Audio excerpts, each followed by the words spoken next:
Maycee, I know the last 18 months or so has been kind of a challenging stretch for you, right? So I mean, what's kind of this part of the journey been like for you? Bring it on. It's been a roller coaster, but it's been a huge learning lesson, and I've had a lot of fun with it. So there's going to be good times and bad times along life, and I'm ready for it all and ready to learn and grow from it all.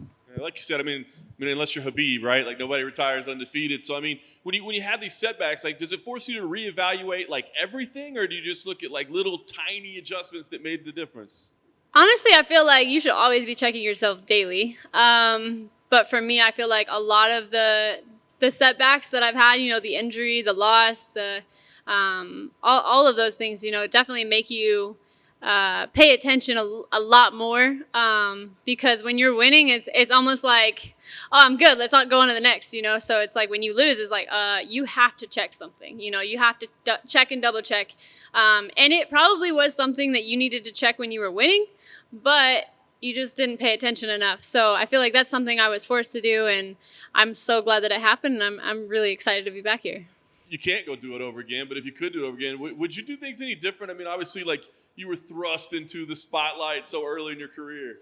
No, I would not, because, I have a pretty substantial following. I've got a lot of fans behind me. I'm 23 years old. I just turned 23. So I feel like all the things I've learned, I've learned it a lot faster.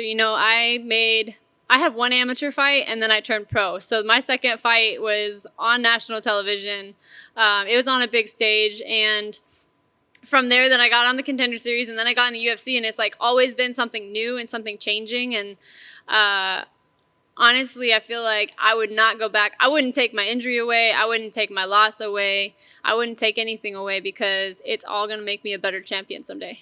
Nice. So now obviously you're looking to get back in the win column. They pair you up with another like fast rising, like hot contender prospect type person. I mean, were you surprised at this matchup, or did you anticipate this? No, I mean, obviously she's coming off a winning streak. She fought a common opponent in Jillian Robertson. Only difference is she went the distance, and I finished Jillian in the first round. So I'm excited to show that, the dominance. Another thing is she's now, technically she's ranked ahead of me, but I believe she's just holding my spot, and I'm ready to take it back on Saturday.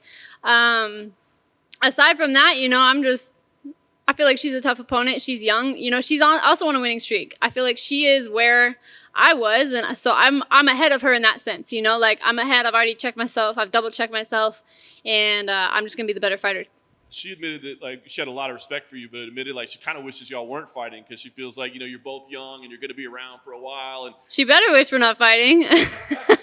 Nice to see the swagger still there. I like it. I mean, she said she thought it'd been better off if, as she put it, if you guys were paired up with some of the older women in the division. Some of the people that've been around for a while, let the youth kind of build up. Do you feel that way as well? Like, do you wish you weren't fighting another like young hot prospect? I feel like I've already been put up against those more older women. I fought Roxanne Modafferi, I fought JJ Aldrich, I fought Alexa. All of those are pretty established names in the UFC.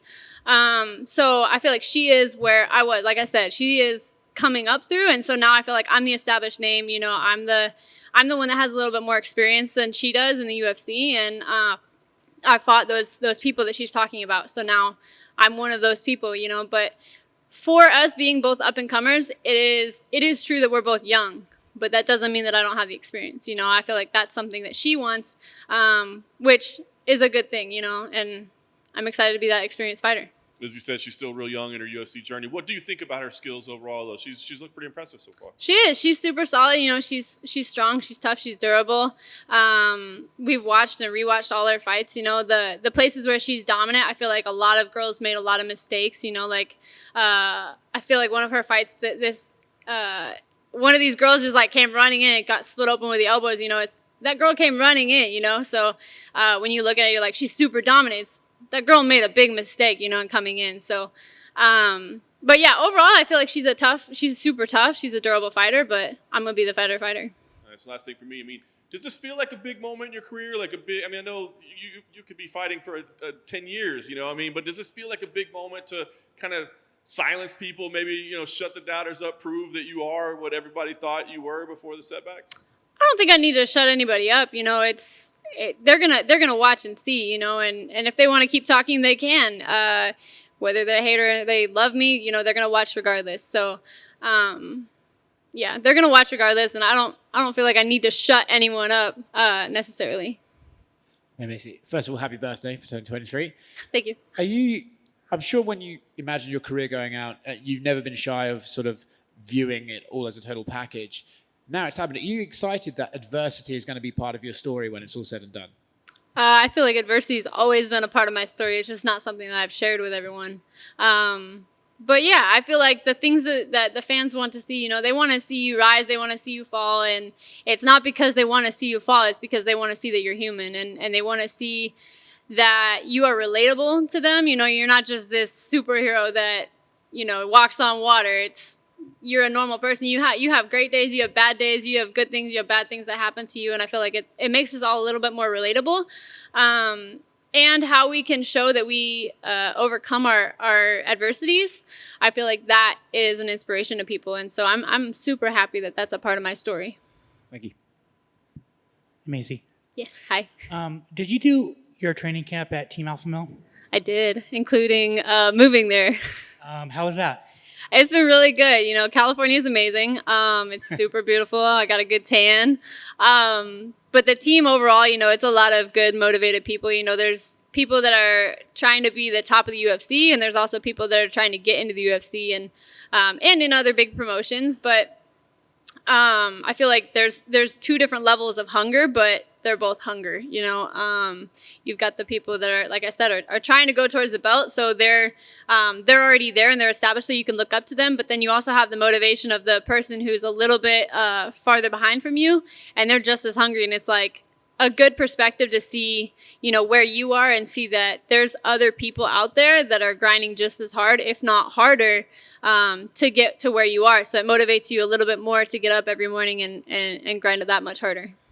There's all of these super camps and all really, really good camps. Why did you pick Team Alpha Male?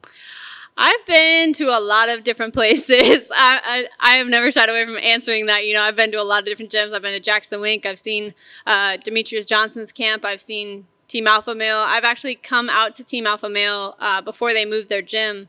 And the timing just wasn't right. And for me, I feel like it took me a little bit of a detour, a long path, but I feel like this point in my career, it's time to get a place called home and not keep like jumping around from place to place. And I definitely picked Team Alpha Male, one, because I was so close to a fight, and also because I saw what I was looking for in a place, and that's professionalism, organization, motivation, high-level athletes, high-level coaches, and just like a positive environment, you know, where like every day that you go in the gym, it's not talking about outside drama, not talking about life. It's talking about how can we get better today and how can we make the most out of today. And that's what I saw when I went out there. And that's what made me decide to sign a 12-month lease when I was planning on flying back the next day. Yeah, well, you're stuck. I'm not stuck technically, but yeah, I'm choosing to be stuck. Also, your anniversary of your Contender Series fight was just a couple weeks ago. I guess I wanted you to reflect on that fight. If I could reflect on that fight, I feel like that's the person I want to show on Saturday. That person that's like, this is where I belong. And I feel like when I went out in the Contender Series, I was showing Dana, Mick, and Sean that I belong here. And I feel like coming off of a loss, 2 technically, that's something I need to reinstate and remind them, you know, I belong here. And there's a lot of people that are like, oh, you need to go to the next show, like you don't belong there. It's not true. You know, I'm just ready to go out and show that same person that got signed 3 years ago is the same person that's coming back on Saturday. I just took 5 rounds in between a couple months ago to get back to that spot. And you know, this is the first losing streak of your career. Do you feel like your back's against the wall? No, because I feel like I bring a lot. You know, I'm a solid fighter. I'm 23, you know, so there is so much time for me to continue to grow. And I know that they know that and they see that. And, you know, I've never shied away from telling Dana my goals, my dreams, and my plans. So don't feel like I'm like at a point in my career where they're going to be like, we don't need you, you know. And I'm not saying they need me, but I'm saying we both need each other. You know, I feel like as a young fighter, there's so many opportunities for me to grow and become a champion and a dominant one. And like I said, I had one amateur fight. So all of this career and this fighting career, my wins and my losses, they would have happened either before or they're going to happen now. But the only difference is now I have the opportunity to show how I'm going to come back and how I'm going to grow from that. And I feel like I'm going to continue to show that. Thank you. Yeah. Thank you, Maycee, for taking the time. You're looking just a good vibe and great spirits, and we could see that. Let's circle back to your fight, Chokies on Big ESPN. How do you match up with your opponent, and do you see any advantages over your foe on Saturday? For sure. I've like I said before, I feel as though I am already that person that's had a win and had a loss, had, you know, the experience, the dominance, the setback, the injury. You know, I've had a lot of those experiences. Overall, I'm going to be faster, I'm going to be stronger, I'm going to be more athletic, I'm going to be more dominant, and I'm just ready to show that. Excellent. And also coming back, you mentioned the adversity. Is that something that you felt, I don't want to say the word humbling, but that might have been needed to help you refocus, find out who really had your back and was going to help you get to the next level? I feel like, yeah. I think the adversity definitely helped me. The setback definitely helped me with learning and growing. I don't know if I wouldn't say humbling. I feel like it kind of took that away for a second, you know, and made me realize, you know, what my why was and remember that. You know, I feel like I kind of lost that. And so the injury and the setback definitely made me sit back and think rather than like trying to like avoid it. It was sit back and think and remember. You know, it was like I might have forgotten it a little bit, and that's what I needed to find was that reminder. Excellent. Thank you so much. Best luck on Saturday. Thank you.